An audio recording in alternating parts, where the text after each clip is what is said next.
Tonight, we've got a really interesting program. We're going to be looking at the flat Earth. Now, well, actually, the flat Earth movement over the last number of years has been growing. And so Dr. Danny Faulkner has looked into this. In fact, he's even written a book on it called Flat and all the other resources at the moment. So that's tonight's topic. We're going to be looking at the flat Earth. But let me start off, Danny, by asking you, why write a book on the flat Earth? Of all the subjects you could write on as an astronomer, why write about the flat Earth? I first became aware of the flat Earth movement more than 4 years ago. It was rapidly growing. It seemed to be making inroads among the Christian community.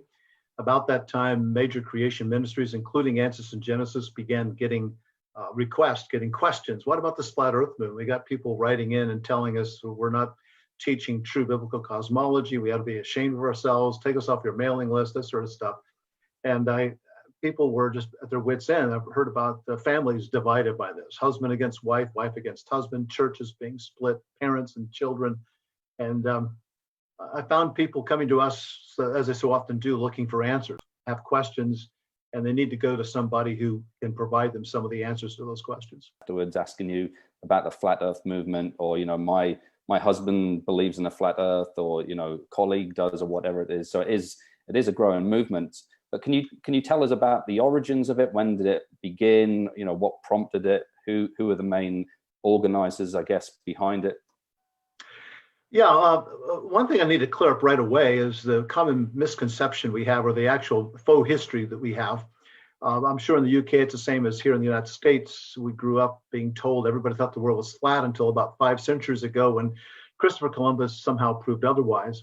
Now think about this for a minute. Christopher Columbus sails off from Spain to the Caribbean and back to Spain, and he does it 3 more times. He never realized that he had hit the New World. He thought he was actually in India. But how did that prove the Earth as a globe? It was not an issue, hadn't been an issue for 2 millennia in the West, at least. So that was kind of a lie made up in the 19th century. Then there was a man named Samuel Rowbotham, an Englishman who, 1840s, 1850s, began picking up on this thing. And he began arguing with people, telling them that the Earth was flat, and started giving some reasons. He did a famous experiment called the Bedford Level experiment. And he died, I think, by 1890, or a little before that. But there were other people. William Carpenter is one, David Warlaw Scott, and Lady Blunt. The first two, they actually wrote books, and I've read both of their books, as well as both editions of Rowbotham's book. Lady Blunt, she was the head of this Zetetica Society, they called it, and she wrote a publication or a journal back in the 1890s, early 1900s, up through the 1930s here in Illinois, in the United States, by a guy named Wilbur Glenn Voliva, who pushed flat Earth. But beyond that, in the 20th century, it waned considerably. So by the time you get to the middle part of the 20th century, it was quite a movement, though, in the 1890s. And then a guy named Samuel Shenton, there in the UK, started up a Flat Earth Society, I think in 1956 or 57, just before Sputnik. And so over the next dozen years or more, he was the go-to guy on it. He died in the early 70s. The torch passed to a guy named Charles Johnson here in California in the United States. He ran it for another 30 years until he died.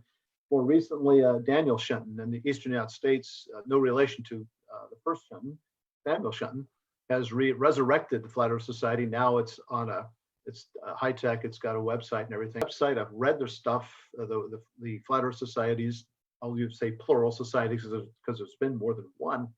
And what I found is they Earth societies have been for real. I think Johnson was. I think the original first Shenton was, and so forth. When it exactly started, but people started putting some things up on the internet and YouTube and such. I know that I got a couple. Someone would send me a link to a YouTube video about 8 or 10 years ago, and I thought, well, that's interesting. It wasn't real overt what they were doing, I didn't think, but I thought it was interesting that they were arguing for the Earth being flat. Didn't give it much mind. And then about 4.5 years ago, in February of 2016, in a week's time, I had a conversation with 3 different adults concerned about 3 different young people who seemed to be buying into flat Earth. And I thought, 3 people, 1 week, that's remarkable. So I said, I better look into this. And I started searching on the internet, and I was amazed. I mean, you could get millions of hits at that point. Disappoints me mightily. So people start talking about this astronaut being a Freemason, that astronaut being a Freemason, and everything else. And I kept thinking, well, what am I? Chopped liver? Am I a Freemason? What am I? People weren't asking that too much. So a couple of years ago, maybe a year and a half ago, I forget when it was, I I took a Masonic letter opener. It's a letter opener. I don't know how I got it. My grandmother may have given it to me. Both of my grandfathers were, I hate to admit this to people, but both of my grandfathers were Freemasons. And one of them died in 1932, a couple of decades before I was born. The other one died in the late 50s when I was about 4. I barely remember him. And this was the one who went to the celebration of the Grand Lodge of Kentucky 150th anniversary in 1950. That was 4 years before I was born. And that's what this little letter opener commemorates. So I have this thing. So what I did is at conventions, and people are doing this all the time, it means flat earth, you know. So I had this thing, had it sitting here on my desk with doing this, the mannequin, and next to it was a mason jar. You know what? Do you have mason jars there in the UK? These are canning jars. Yeah, it's a canning jar. People used to do a lot of canning. They still do something, but one of the major manufacturers, I think the guy that originally invented the canning jar name was Mason. So it says Mason right on it, you know. So I take this mason jar and put it next to it, and then I stick this letter opener in it. And I took a picture of it, put it on my Facebook page, and it blew up. You know, one flat earther found it, and he said, "Hey, he's admitting that he is a Mason.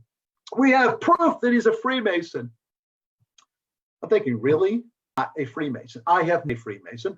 My grandfathers were, my father wasn't. So I've got at least a generation removed between the two of us. All right, I'm a Freemason. Tell people that I'm a Freemason by, you know, little hints and signals.